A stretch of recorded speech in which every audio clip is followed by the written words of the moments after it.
Hello everyone, मैं रोहित कुशवाहा स्वागत करता हूं आप सभी को आपके अपने चैनल एसकेबी क्लासेस में। तो दोस्तों हो जाइए तैयार, क्योंकि आपको होने वाला है सामाजिक विज्ञान से प्यार। आज हम इतिहास का पहला अध्याय यूरोप में राष्ट्रवाद पढ़ने वाले हैं।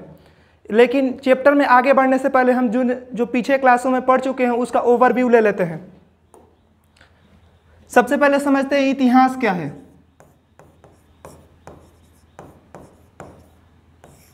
इतिहास क्या है? अतीत के अध्ययन को इतिहास कहते हैं। इसे इंग्लिश में हिस्ट्री बोलते हैं। इतिहास का जनक हेरोडोटस को माना जाता है और भारतीय इतिहास को 3 कालखंडों में बांटा गया है।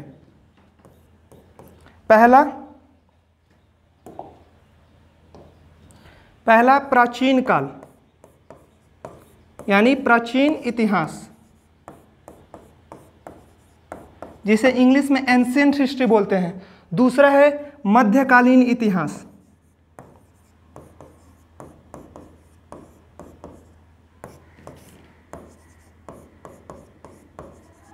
जिसे इंग्लिश में मिडिवल हिस्ट्री बोलते हैं। और तीसरा है आधुनिक इतिहास,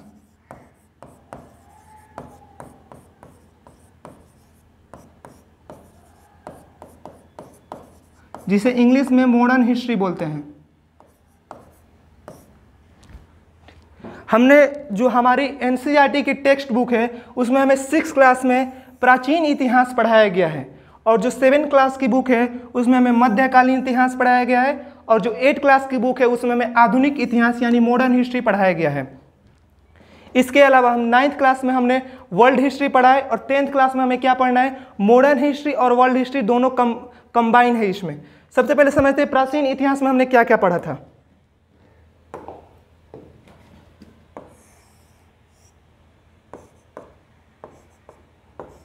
सबसे पहले हमने पढ़ा था सिंधु घाटी सभ्यता।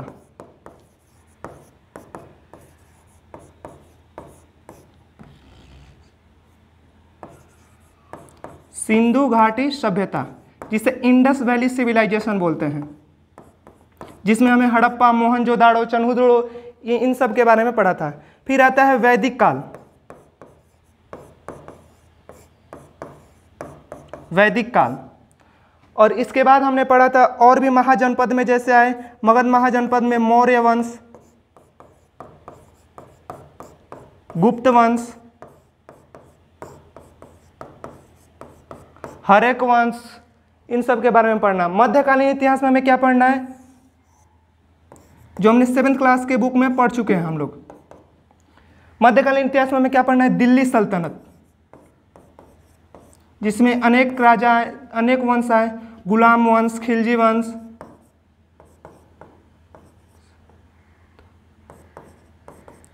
फिर हमने मुगल काल के बारे में पढ़ा,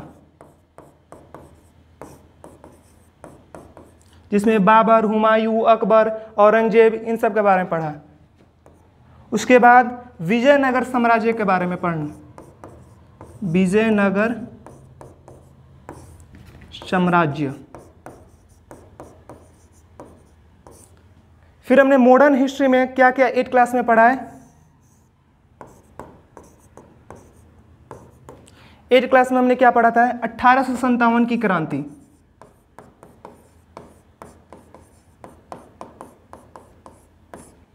फिर गांधी युग,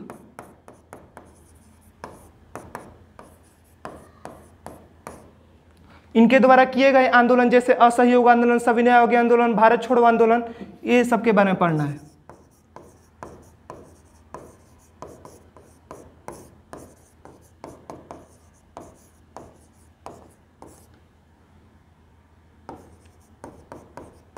भारत छोड़ो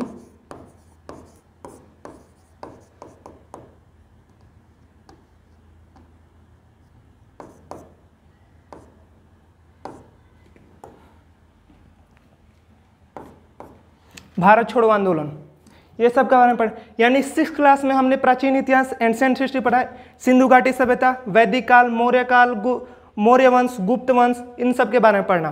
फिर हमें मिडिवल हिस्ट्री यानी 7th क्लास की बुक में हमने दिल्ली सल्तनत, मुगल काल और विजयनगर साम्राज्य के बारे में पढ़ा। आधुनिक यानी मॉडर्न हिस्ट्री में हमें 1857 की क्रांति, गांधी युग और असहयोग आंदोलन, भारत छोड़ो आंदोलन, ये और भी क्रांतिकारियों के द्वारा किए गए आंदोलनों के बारे में हमने पढ़ा। अभी हमें नाइन्थ क्लास की बुक में हमें वर्ल्ड हिस्ट्री पढ़ाया गया है, लेकिन टेंथ क्लास की बुक में हमें यूरोप में राष्ट्रवादी, इसमें हमें मॉडर्न हिस्ट्री और वर्ल्ड हिस्ट्री दोनों का कॉम्बिनेशन है।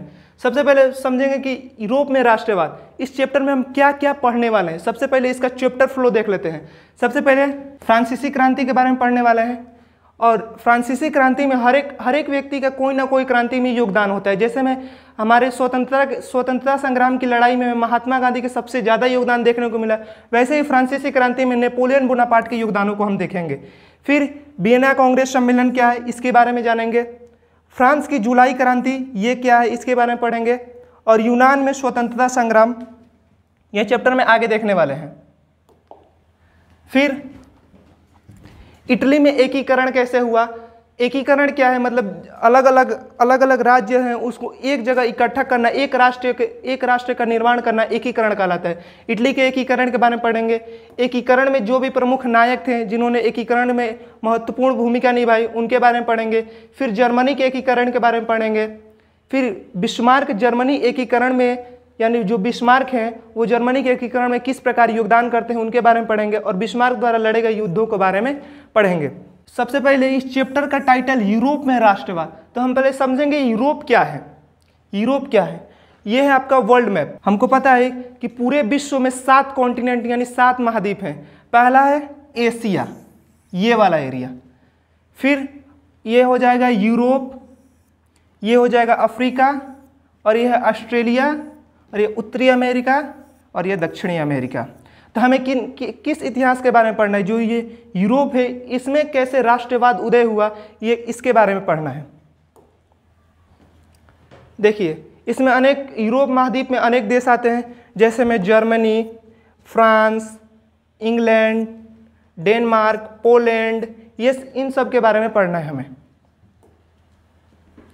सबसे पहले समझते यूरोप का मतलब। यूरोप में राष्ट्रवाद में हमने सबसे पहले यूरोप का मतलब समझा। फिर राष्ट्रवाद क्या है। राष्ट्रवाद एक ऐसी भावना है जो किसी विशेष सांस्कृतिक, सामाजिक, भौगोलिक परिवेश में रहने वाले लोगों में एकता की भावना जागृत करती है। यानी कि सब सिंपल भाषा में समझिए, आप मानिए कि आप स्टेडियम में बैठे हुए हैं और इंडिया न्यूजीलैंड के बीच मैच हो, तो आप किसे जिताना चाहेंगे? ऑफ कोर्स आप इंडिया को जिताना चाहेंगे। बस यही भावना राष्ट्रवाद कहलाती है। यानी कि अपने देश के प्रति लगाव, अपने देश को ऊपर देखना ही राष्ट्रवाद कहलाता है। यूरोप में राष्ट्रवादी चेतना का उदय शुरुआत फ्रांस में हुई थी। राष्ट्रवाद को हमने समझा। फिर राष्ट्र क्या है। प्रसिद्ध फ्रांसीसी दार्शनिक अर्नेस्ट रेनन के अनुसार राष्ट्र एक लंबे प्रयासों, त्यागों और निष्ठाओं का चरम बिंदु है। यानी राष्ट्र से बड़ा कुछ भी नहीं होता है, राष्ट्र सबसे ऊपर होता है। फिर फ्रांस में राष्ट्रवाद। अब फ्रांस में कैसे राष्ट्रवाद उदय हुआ, लोगों में कैसे राष्ट्रवाद की भावना जागृत हुई, इसके बारे में पढ़ेंगे। राष्ट्रवाद का बीजारोपण यूरोप के पुनर्जागरण काल से ही प्रारंभ हो चुका था। इसमें पुनर्जागरण काल क्या है? यूरोप के इतिहास में 14वीं सदी से 17वीं सदी तक के काल को पुनर्जागरण काल कहा जाता है। इसमें अनेक क्रांतियां हुई, धार्मिक क्रांतियां, राजनीतिक क्रांतियां, इन सब, इसलिए इस काल को पुनर्जागरण काल कहा जाता है। लेकिन 1789 की फ्रांसीसी क्रांति ने इसका उन्नत रूप प्रकट हुआ। यानी कि ये पुनर्जागरण काल से आरंभ हो चुका था, लेकिन इसका उन्नत रूप 1789 की फ्रांसीसी क्रांति से हमें देखने को मिला। यूरोप में राष्ट्रीयता की भावना का विकास मुख्यतः फ्रांस की राज्य क्रांति से ही हुआ था। क्वेश्चन पूछेगा कि फ्रांसीसी क्रांति का उन्नत रूप कब देखने को मिला, तो 1789 की फ्रांसीसी क्रांति से। अब फ्रांसीसी क्रांति के बारे में पढ़ते हैं। फ्रांस में कैसे क्रांति हुई। फ्रांस की क्रांति यूरोप के इतिहास की एक महत्वपूर्ण घटना है। फ्रांस की क्रांति के अनेक कारण थे, परंतु सबसे महत्वपूर्ण यह था कि मध्यम वर्ग के लोग फ्रांस की राजनीतिक व्यवस्था से असंतुष्ट थे। ये मध्यम वर्ग क्या है? यूरोप के इतिहास में यानी यूरोप के समाज को जो 3 वर्गों में बांटा गया था। सबसे पहले उच्च वर्ग जिसमें ब्राह्मण आते थे, राजपूत आते थे, और मध्यम वर्ग और निम्न वर्ग, तीन भागों में बांटा गया था। निम्न वर्ग, उच्च वर्ग में मात्र पूरे समाज के पूरे यूरोप में जितने भी लोग रहते थे उसका 2% ही सिर्फ उच्च वर्ग थे। 80% जनसंख्या मध्यम वर्ग की थी और बाकी जो बचा 18% वो निम्न वर्ग की थी।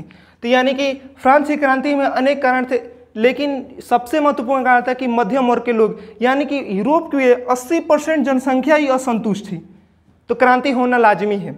उस समय सभी लेखक, विचारक, दार्शनिक तथा सभी नेता मध्यम वर्ग के थे और जितने भी अच्छे अच्छे व्यक्ति थे सब मध्यम वर्ग में ही थे। फ्रांसीसी क्रांति, इसी वर्ग ने क्रांति का नेतृत्व किया, यानी मध्यम वर्ग ने ही क्रांति का नेतृत्व किया।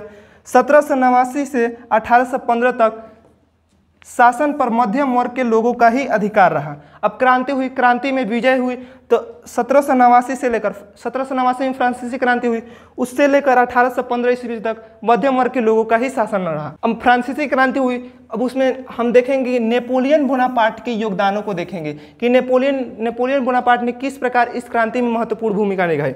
नेपोलियन ने 1789 में प्रथम कौंसलन का पद संभाला और तब से लेकर 1815 तक की यूरोपीय राजनीति पर छाया रहा। यानी कि कौंसल यानी शासक का पद, फ्रांस का राजा बन गया। 1789 में यह फ्रांस का राजा बना और 1815 तक यह यूरोप की राजनीति में छाया रहा। नेपोलियन का जन्म 1769 ईस्वी में कोर्सिका द्वीप में हुआ था। सैनिक शिक्षा प्राप्त करने के पश्चात उसकी नियुक्ति साधारण सैनिक के रूप में हो गई थी।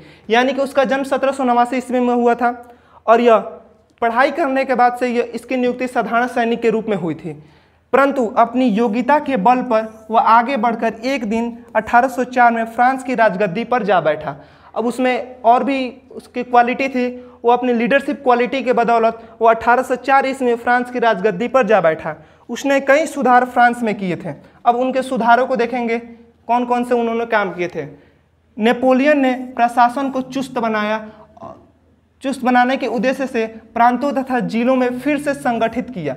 यानी कि उसने प्रशासन व्यवस्था को, जो पुलिस व्यवस्था थी यानी सुरक्षा की दृष्टि से, उसने मजबूत किया उनको। नेपोलियन ने सभी तरह के बिखरे कानूनों को एक कर कोड की रचना की, जिसे नेपोलियन कोड के नाम से जाना जाता है। यानी कि जो भी देश में अलग अलग कानून थे, जो बिखरे कानून थे, उसको एक जगह संगठित किया और उसे एक कोड का नाम दिया, जिसे हम नेपोलियन कोड के नाम से जानते हैं। 1880 ईस्वी में फ्रांस में एक केंद्र विश्वविद्यालय की स्थापना की। ये पूछता है 1880 ईस्वी में फ्रांस में किसने केंद्र विद्यालय की स्थापना की? तो नेपोलियन बोनापार्ट ने।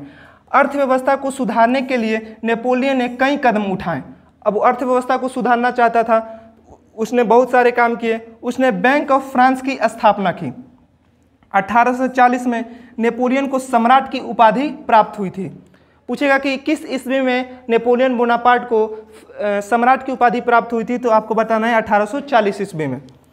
वह संपूर्ण यूरोप पर अपना शासन कायम करने की बात सोचने लगा। अब वो राजा बन गया, फ्रांस में अनेक सुधार करने लगे, लेकिन उसका विस्तारवादी उसका सोच ने उसको आगे उसको आक्रमण करने के लिए प्रेरित किया। नेपोलियन ने इटली में ट्रांसपेडर्न गणराज्य, सिसलेपाइन गणराज्य तथा जर्मनी में राइन संघ की स्थापना की। इस तरह उसने इटली एवं जर्मनी के भावी एकीकरण की नींव तैयार कर दी। पोलैंड में राष्ट्रवादी भावना की जागृत करने के लिए वारसा की ग्रैंड डची की स्थापना करना चाहता था। यानी कि जो नेपोलियन था वो फ्रांस में तो सुधार किया, अब वो चाहता था कि इटली और जर्मनी में भी एकीकरण यानी एक राष्ट्र बनाना चाहता था। 1813 ईस्वी में इंग्लैंड, ऑस्ट्रिया और प्रसा ने मिलकर नेपोलियन को हराया तथा उसे बंदी बनाकर एल्वा नामक द्वीप पर रखा। अब ये इंग्लैंड, ऑस्ट्रिया, प्रसा, अब इसके यहाँ के जो राजा थे वो इससे असंतुष्ट थे, यानी कि इसे घबराने लगे। तो इन्होंने तीनों मिलकर नेपोलियन बोनापार्ट को हराया और उसे बंदी बनाकर एल्वा नामक द्वीप पर रखा। परंतु मौका पाते ही नेपोलियन वहाँ से भाग फ्रांस चला गया। 1815 ईस्वी में वाटरलू में उसके शत्रुओं ने फिर से उसे शिकस्त दी, यानी फिर से उसे हरा दिया। उसे पकड़कर सेंट हेलेना नामक द्वीप पर रखा गया, जहाँ उसे 6 वर्ष के बाद उसकी मृत्यु हो गई। एक बार उसे पकड़कर एल्वा नामक द्वीप पर रखा गया था, जहां से वो भागकर फ्रांस चला गया था। लेकिन फिर उसे 1815 ईस्वी में वाटरलू के शत्रुओं ने उसे फिर से शिकस्त दी और उसे सेंट हेलेना नामक द्वीप पर रखा, जहां 6 वर्षों बाद उसकी मृत्यु हो गई। इसके बाद फ्रांस की राजगद्दी फिर से वहां पुराने राजवंशों के हाथों में चली गई। अब तक हमने क्या पढ़ा? सबसे पहले हम समझा कि इतिहास क्या था, इतिहास को किस प्रकार भागों में बांटा गया था, प्राचीन काल, मध्यकालीन इतिहास और आधुनिक इतिहास। इतिहास के बाद में पढ़ने के बाद से हमने समझा कि यूरोप क्या है और यूरोप में राष्ट्रवाद का उदय कैसे हुआ। उसके बाद से हमने राष्ट्रवाद का मतलब समझा। फिर हमने फ्रांसीसी क्रांति को देखा और हर एक क्रांति में जैसे एक व्यक्ति का हर एक क्रांति में एक व्यक्ति का जरूर महत्वपूर्ण भूमिका होती है, इसी प्रकार हमने फ्रांसीसी क्रांति में नेपोलियन बोनापार्ट के योगदानों को देखा। यहाँ तक हमने पढ़ चुका है इतिहास, फिर यूरोप में राष्ट्रवाद का उदय कैसे हुआ, फ्रांसीसी क्रांति के बारे में देखा, फिर नेपोलियन बोनापार्ट के योगदानों को देखा। अब आगे बढ़ते हैं। अब वियना कांग्रेस सम्मेलन क्या है? नेपोलियन के पतन के पश्चात यूरोप की विजयी राष्ट्र ऑस्ट्रिया की राजधानी वियना में 1815 में एकत्र हुए। यानी नेपोलियन बोनापार्ट की मृत्यु के पश्चात वहाँ की राजगद्दी खाली हो गई थी, तो नेपोलियन के पतन के पश्चात वहाँ की जो विजयी राष्ट्र थी वो ऑस्ट्रिया की राजधानी वियना में 1815 में एकत्र हुई। इसका उद्देश्य यूरोप में पुनः उसी व्यवस्था को स्थापित करना था जिसे नेपोलियन के युद्धों और विजयों ने अस्त व्यस्त कर दिया था। यानी वो पुरानी व्यवस्था को ही लाना चाहते थे, जो उनकी निरंकुश राजशाही थी वो फिर से वो अपना स्थापित करना चाहते थे। ऑस्ट्रिया के चांसलर मेटरनिक की पहल पर वियना कांग्रेस सम्मेलन बुलाया गया। इस सम्मेलन में ब्रिटेन, रूस, प्रसा और ऑस्ट्रिया जैसी यूरोपीय शक्तियों ने भाग लिया।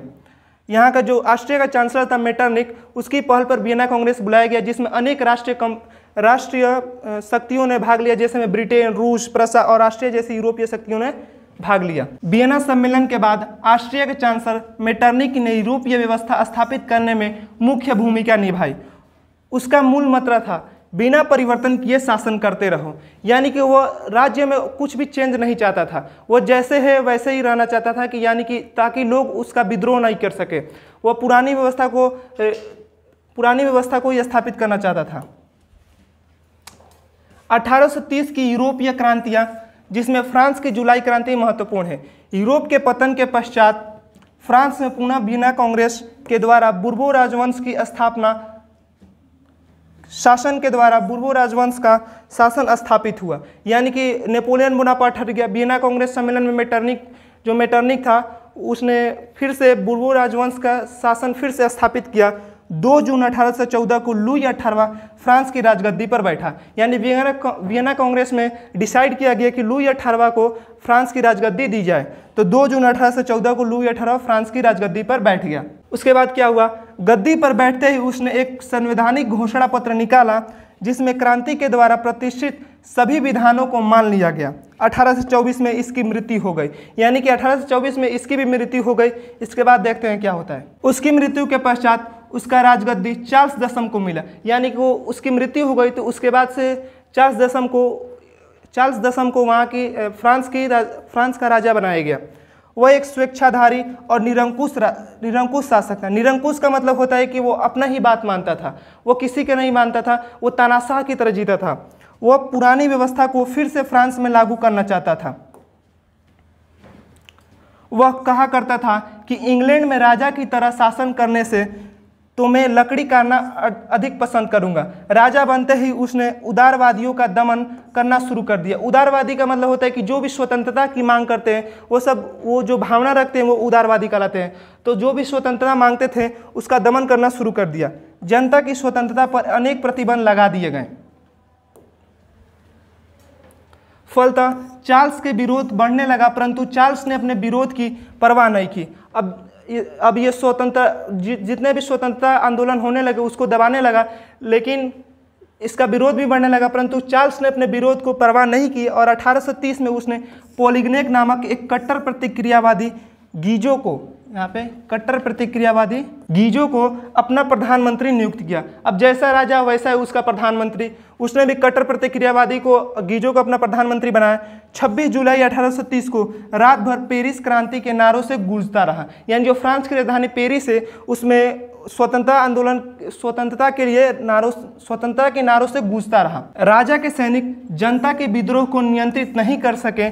अनेक सैनिक मारे गए और बहुत से सैनिक क्रांतिकारियों के साथ हो गए।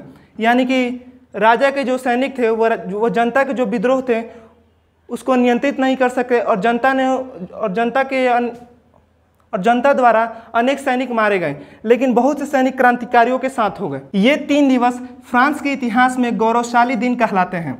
जनता के पेरिस पर अधिकार प्राप्त कर राजा की पराजय हुई, यानी कि जो क्रांतिकारी थे वो राजा को हरा दिए और अंत में 10वें चार्ल्स को 31 जुलाई को पेरिस छोड़कर इंग्लैंड भागना पड़ा। 1830 ईस्वी में 1830 की क्रांति जुलाई में आरंभ हुई थी, इसलिए इसे जुलाई क्रांति के नाम से जाना जाता है।